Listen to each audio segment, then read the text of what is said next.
Child protection کیا ہے، ہم نے کس طرح اپنے بچوں کو سیو کرنا ہے؟ اب یہ سب سے بڑا اس وقت کا سوال ہے۔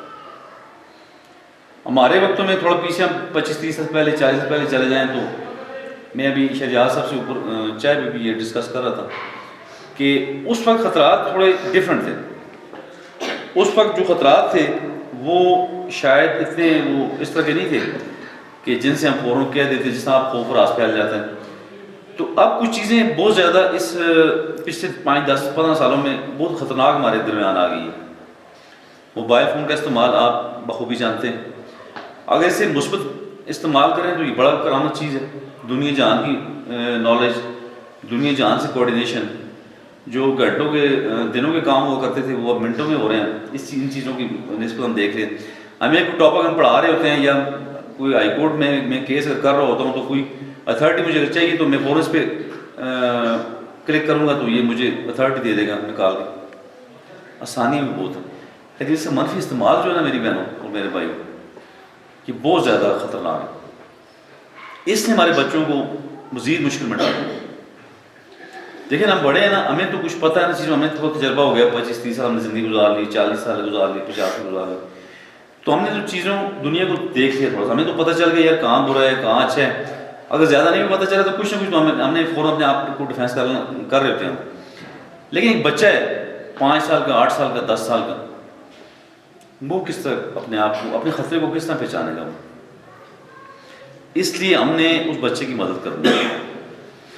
ہم نے سب سے پہلی بات جو بنیادی بات ہے وہ یہ ہے کہ ہم نے دوسروں کے بچوں کو اپنے بچوں کی طرح ڈیل کرنا ہے۔ ہم نے یہ نہیں کہنا وہ جی پڑوسی کا بچہ، وہ ہمارے رشتے دار کا بچہ، نہیں، ہمارا بچہ۔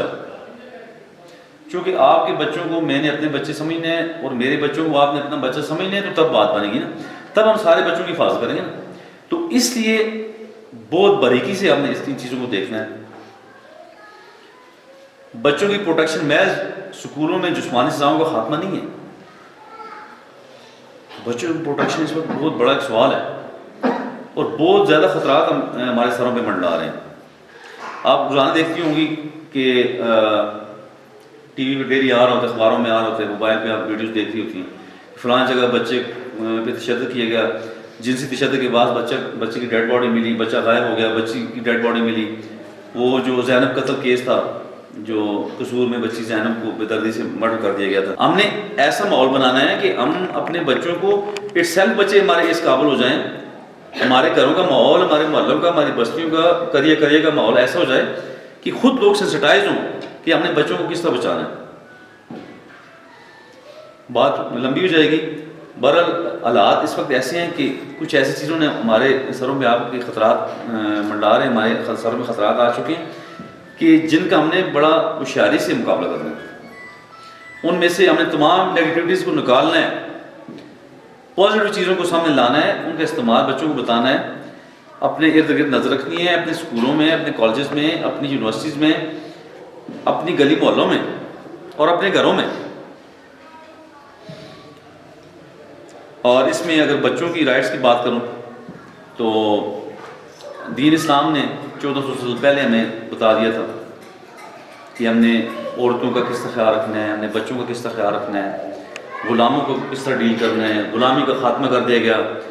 خطبہ حجۃ الوداع میں آپ صلی اللہ علیہ وآلہ وسلم نے تمام چیزیں اس خطبہ حجۃ الوداع میں ڈیفائن کر دیں اور قیامت تک آنے والے تمام انسانوں کے لیے ایک رکھ دیا کہ کون سی چیز ٹھیک ہے آپ کے لیے، کون سی غلط ہے، کس چیز سے آپ نے اپنے آپ کو بچانا ہے اور کون سا وہ کام ہے جو آپ نے کر کے اللہ اور اللہ کے رسول کو راضی کر کے اگلے جہاں جا کے اپنے جنت میں اپنا گھر بنانا ہے۔ تو اس لیے ہمیں تو ڈاکومنٹ بہت پہلے مل چکا ہے، ہمیں ان ڈاکومنٹس کی محتاجی نہیں ہے جو ابھی جن پہ میں بات کروں گا، جو دنیا کے دستور ہیں۔ لیکن یہ جو دنیا کے دستور ہیں جو ہمارے دین اسلام کے مطابق ہیں، اس پہ ہم پابند ہیں کہ ہم ان ضابطوں پہ عمل درآمد کریں۔ دیکھیں آپ اسکول میں آگے نا، اب آپ نے اس اسکول کے اس ادارے کے قوانین کو فالو کرنا ہے۔ اب پرنسپل صاحب نے ایک رول بنایا ہوا ہے آپ سب کے ساتھ مل کے کہ جی صبح 8 بجے گھنٹی بجے گی اور اسمبلی شروع ہو جائے گی اور فلاں ٹائم پہ ختم ہو جائے گی، پیریڈ سٹارٹ ہو جائے گا۔ اب یہ رولز ہیں نا، قوانین ہیں، اب اسٹرکٹلی آپ ان چیزوں کو فالو کر رہے ہیں۔ جو فالو نہیں کرتا، جو ایک بار اسے تنبیہ کی جاتی ہے، دوسری بار کی، تیسری بار اسے کہتے ہیں جی سوری جی ہم مزید آپ کو برداشت نہیں کر سکتے چونکہ ہمارے رولز کو آپ فالو نہیں کر رہے، یہ مجبوری ہے نا۔ تو اس طرح میری بہنوں میرے بھائیوں، ہم پاکستان کے آزاد شہری ہیں اور ہم نے پاکستان کے آئین پہ عمل درآمد کرنا ہے اس کی روح کے مطابق، اور ہم نے انٹرنیشنلی جتنے بھی ہم نے ٹریٹی سائن کیے ہوئے ہیں ان میں ہم نے ان پہ عمل درآمد کرنا ہے۔ اور پاکستان کے آئین میں یہ بات بالکل واضح لکھی ہوئی ہے کہ پاکستان میں کوئی ایسا قانون پاس نہیں ہوگا، کوئی ایسا بل پاس نہیں ہوگا کہ جو قرآن اور حدیث کی روح کے خلاف ہے، لکھ دیے گئے ہیں اور اس پہ عمل درآمد بھی ہو رہا ہے۔ خیر کہیں کسی نہ کسی جگہ پہ کوئی ایسے لا بھی پاس ہو جاتے ہیں جو کہ پورے اس پہ نہیں ہو رہے ہوتے، ضابطے پہ نہیں آ رہے ہوتے، تو ان پہ پھر ہماری جو ہے ہمارے علماء جو ہیں، ہمارے جو مرکز میں بیٹھے ہوئے ہیں، جو صوبائی اسمبلیوں میں بیٹھے ہوئے ہیں، جو ہماری اسلامی نظریاتی کونسل ہے وہ اس کے دم پہ پاؤں بھی رکھ دیتی ہے، پھر اسے دوبارہ ٹھیک کرنا پڑتا ہے۔ اب پچھلے دنوں جو بل ایک آیا تھا اس میں کچھ چیزیں غلط تھیں، تو عوام نے بھی احتجاج کیا، ہماری مقننہ نے، ہمارے وکلاء نے، تمام لوگوں نے اس پہ احتجاج بھی کیا، اور اس پہ اب دوبارہ ان چیزوں کو ٹھیک کیا جا رہا ہے۔ یعنی کسی کی جرت نہیں ہے کہ وہ دین اسلام کے خلاف کوئی چیز، آئین جی کہتا ہے جی کہ وہ پاکستان میں ایسی وہ پاس ہو جائے کہ جو قرآن اور سنت کے خلاف ہے۔ تو ہم نے ان ضابطوں کو فالو کرنا ہے۔ ان ضابطوں میں تھوڑا سا بات کروں گا۔ اگر دنیا کی بات کروں تو دنیا میں جب 1939 سے 45 تک دوسری جنگ عظیم جب چھڑی پوری دنیا میں بڑی تباہی مچی، آخر پہ ہیروشیما اور ناگاساکی پہ ایٹم بم گرائے گئے، آپ کو نالج میں ہے سارا۔ وہاں پہ کروڑوں انسان لقمہ اجل بن گئے۔ جب وہ تباہی ہو چکی تو جنگ ختم ہو گئی، ظاہر آٹومیٹکلی کام ہی اتنا بڑا ہو چکا تھا، جنگ ختم ہوئی تو اس کے بعد دنیا کے ٹھیکیداروں نے یہ سوچا، دنیا کے منصوبوں نے یہ سوچا کہ یار یہ تو بہت تباہ ہو رہا ہے سب کچھ، یہ تو بڑا خطرے کی بات ہے۔ پھر انہوں نے سوچا جی یار کوئی ایسا ایک فورم ہونا چاہیے جو کہ ان مصائب کا مقابلہ کرے، جو ان مصیبتوں کو ہونے سے پہلے ہی روکنے کی کوشش کرے، جو ان تصادم کو، ان تمام جھگڑوں کو روکے۔ یونائٹڈ نیشن کا قیام عمل میں آیا، اور اس کے بعد 1948 میں 10 ستمبر 1948 کو یونائٹڈ نیشن میں ایک universal declaration of human rights document pass ہوا، ایک کنونشن پاس ہوا کہ جس کا نام تھا universal declaration of human rights, جو ابھی ہمارے پاس موجود ہے۔ اس کے بعد پوری دنیا نے جن ممالک نے اس پہ سائن کیا، اسے ریٹیفائی کیا، وہ سارے اس بات کے پابند ہو گئے کہ وہ اسی کی امبریلا کے نیچے قوانین بنائیں گے اور انسانوں کو ان کے انسانوں کو ان کے جو رائٹس ہیں ڈور سٹیپ پہ انہیں فراہم کی جائیں، اور تمام حکومتیں، تمام دنیا کی اسمبلیاں ایسے قوانین بنائیں گی جو ہیومن رائٹس کے بالکل برعکس نہ ہوں، بالکل اس کے مطابق ہوں، اور تمام انسانوں کو یہ حق حاصل ہے کہ ان کا جو نیچرل رائٹ ہے، جو ان کے بنیادی انسانی حقوق ہیں اس میں جو ڈیفائن کیے گئے ہیں، وہ انہیں لازمی حاصل انہیں ملنے چاہیے۔ اس کے بعد ہم بچوں کے رائٹس پہ آتے ہیں، چونکہ یہ انسانی حقوق کی واسطے تھوڑی سی تمہید آپ کے سامنے رکھنا ضروری تھی۔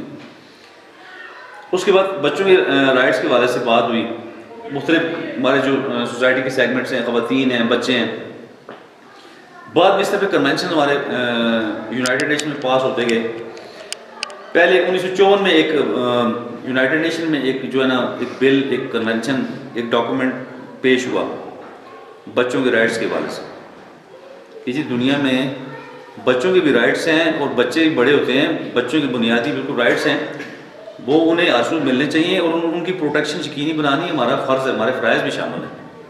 اور ایسا ایک ڈاکومنٹ انٹرنیشنلی ہو جو کہ پوری حکومتوں کو دنیا میں، تمام اداروں کو، تمام لوگوں کو پابند کرے کہ وہ ہمارے بچوں کو سیو رکھیں، تاکہ ہمارے بچوں کو کسی بھی قسم کی مصیبتیں، پریشانیوں سے بچا سکیں۔ تو اس کے بعد وہ جو ڈاکومنٹ ہے اس پہ کافی ڈیبیٹس ہوئیں، پھر بڑا عرصے کے بعد پھر 20 نومبر 1989 20 نومبر 1989